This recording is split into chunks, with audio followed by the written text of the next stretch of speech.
जी हाँ दोस्तों, लोकसभा अध्यक्ष ओम बिरला ने जैसे ही बंद किया राहुल गांधी का माइक, गजब गरजे राहुल और अखिलेश, निकाल दी सारी हेकड़ी।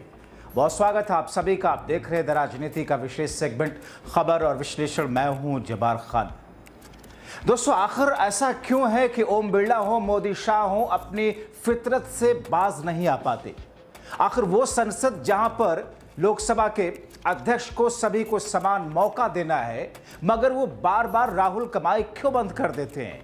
बार बार विपक्ष के बोलने के बीच में रोका टोकी क्यों करते हुए बोलने से रोक देते हैं? मगर 21 जुलाई को संसद के भीतर की जो तस्वीरें सामने आई दोस्तों, उसने सबको चौंका दिया। क्योंकि संसद के भीतर जो अंदाज राहुल गांधी का दिखा और संसद के बाहर जो अंदाज दिखा, उसने सबका ध्यान अपनी तरफ खींच लिया। दोस्तों, अब ऐसे में राहुल और अखिलेश ने संसद के इस मानसून सत्र के दौरान पहले ही दिन क्या कुछ कहा है, आपको विस्तार से बताते हैं, अंत तक इसे जरूर देखें। दोस्तों, साल 2025 का मानसून सत्र मोदी शाह के लिए शायद सबसे लाचारगी वाला है। ऐसी लाचारगी आपने शायद मोदी और शाह की कभी नहीं देखी होगी। सरकार की ऐसी दयनीय स्थिति कभी नहीं देखी होगी। यह और बात है कि डॉगी और पालतू मीडिया इसे सरकार का मास्टर स्ट्रोक, ओम बिरला का रौद्र रूप, अलग अलग न जाने क्या क्या अनाप शनाप जाहिलपन गमारपन में दिखाए, मगर सच्चाई से इतर है। वो सच क्या है? सच जो है उसे शायद न सरकार बाहर आने देना चाहती है, न संसद की टीवी, न ही राज्यसभा का टीवी और न ही मेन स्ट्रीम मीडिया। दोस्तों, जो कुछ अंदाज दिखा है राहुल गांधी का, अखिलेश यादव का, उससे लग रहा होगा सत्ता पक्ष को शायद पासा पलटता हुआ दिख रहा है। सबसे पहले आप इस वीडियो को देखिए। संसद के भीतर मोदी, शाह और बिरला किस अंदाज में लाचार दिखे हैं और कैसे यहां पर झुकते नजर आए। क्वेश्चन नंबर 1, उत्तर सभा पटल पर रखा गया।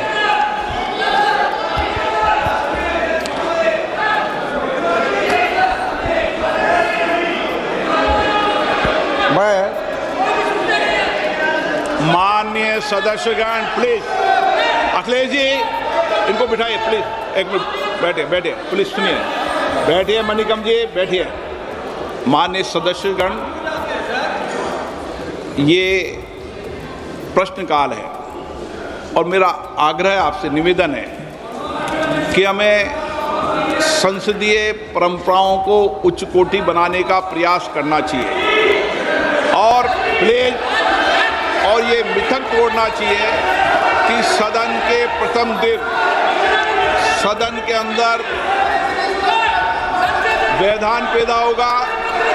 हमारे प्रयास होना चाहिए कि हम देश की जनता की भावनाओं के अनुरूप, उनकी इच्छाओं के अनुरूप यहाँ सदन में उनकी आकांक्षा रखें, उनकी भावनाओं को अभिव्यक्त करें और महत्वपूर्ण विषय जो देश में घटना घटी है उन पर व्यापक चर्चा और संवाद हो। इस मिथक को तोड़ना ही चाहिए। मेरा आग्रह आपसे, सदन को आप प्रश्नकाल के बाद प्रश्नकाल जो भी विषय होता है प्रश्नकाल के होते हैं, आप नोटिस दीजिए। ये अखिलेश जी, आप सभी सदस्यों से तख्तियां लेके नहीं आए। नो, मैं आपको प्रश्नकाल के बाद सब विषयों पर चर्चा करूं। प्लीज बैठिए। नो, ये तरीका उचित नहीं है। सदन के पहले दिन सदन चले, अच्छी चर्चा हो, व्यापक चर्चा हो। मैं सभी सदस्यों को पर्याप्त समय, पर्याप्त अवसर दूंगा। सदन नियमों प्रक्रियाओं से चलता है। प्रश्नकाल के बाद प्लीज बैठिए। मगर दोस्तों, थेथराई तो देखिए। लोकसभा स्पीकर ओम बिरला की, राजनाथ सिंह बोल सकते हैं, नड्डा बोल सकते हैं, सत्ता पक्ष बोल सकता है, मगर बोलेंगे तो माइक बंद कर दिया जाएगा विपक्ष के। राहुल बोलेंगे तो उनके माइक को ऑन ही नहीं किया जाएगा, राहुल को बोलने ही नहीं दिया जाएगा। लोकसभा स्पीकर बीच में रोक देंगे। राहुल ने ऐसी तैयारी इस बार की है कि इस बार न बिरला अपनी चाल चल पाएंगे, न मोदी शाह। संसद से बाहर निकल करके राहुल ने क्या कहा, उन्होंने जो कुछ कहा उसे आप देखिए और सुनिए। वो कहते हैं कि संसद में सरकार लोगों को बोलने नहीं देती, लेकिन अगर विपक्ष को बोलना चाहता है तो उन्हें इजाजत नहीं देती। मैं नेता विपक्ष हूं, सदन में बोलना मेरा हक है, लेकिन मुझे बोलने ही नहीं दिया जाता। कि दोस्तों राहुल कहते हैं, जो उन्होंने अंग्रेजी में जो कहा दूसरे न्यूज एजेंसीज पर, कि संसद में रक्षा मंत्री को बोलने दिया जाता है, उनके लोगों को बोलने देते हैं, लेकिन विपक्ष के लोगों को इजाजत नहीं देती। मैं नेता प्रतिपक्ष हूं, मेरा हक है, मुझे तो बोलने नहीं देते। और आगे कहते हैं कि दौड़ के निकल लिए सदन से 1 सेकंड में, यानी कि मोदी के लिए वो कहते हैं चर्चा तो होगी, लेकिन इशू ये है कि अगर रक्षा मंत्री कुछ कह रहे हैं तो हमें भी बोलने का मौका मिलना चाहिए। राहुल गांधी ने जिस अंदाज में संसद के भीतर मोदी और शाह और बिरला को घेरा, जाहिर तौर पर चर्चा का विषय बना हुआ है। दोस्तों हालात ये है कि राहुल, अखिलेश समेत विपक्ष की सेना मोदी शाह की सारी हैकड़ी निकालते हुए नजर आए और सत्ता पक्ष में मैं आता देखा। देखिए इस वीडियो में किस अंदाज में उस लोकसभा अध्यक्ष की कुर्सी पर बैठ करके किस तरीके से लाचारगी व्यक्त कर रहे हैं और कैसे सत्ता पक्ष के जो नेता खड़े हो रहे हैं, उनके साथ वो क्या रहा है। इसके तहत हम चर्चा करने के लिए पूरी तरह से तैयार। जब माननीय रक्षा मंत्री जी कह रहे हैं, माननीय संसदीय कार्य मंत्री जी ने कहा, अब माननीय रक्षा मंत्री जी ने कहा कि कोई भी विषय हो, सरकार उस विषय पे चर्चा करने के लिए तैयार है। सरकार आपके द्वारा उठाए गए विषयों पर जवाब देने के लिए तैयार है। औजला जी आपके द्वारा जो भी आखिर कोई विषय आप बिजनेस एडवाइजरी कमेटी में लाएंगे, मैं आपसे अपील करूंगा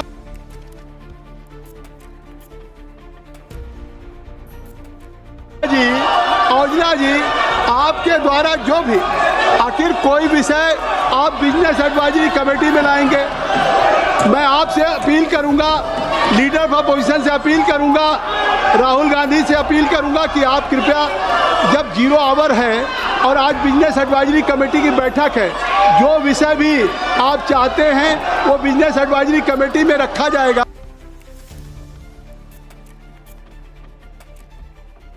जो विषय भी आप चाहते हैं वो बिजनेस एडवाइजरी कमेटी में रखा जाएगा और आप सबकी राय से उसको विषय पे चर्चा होगी।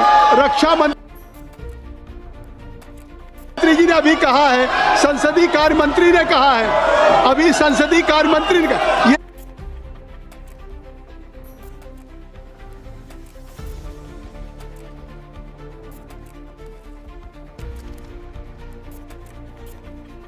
ये सदन नहीं है, ये देश की जनता इस बात को देख रही है। देश की मानसून सत्र के दिन, पहले दिन आपने देखा कि सरकार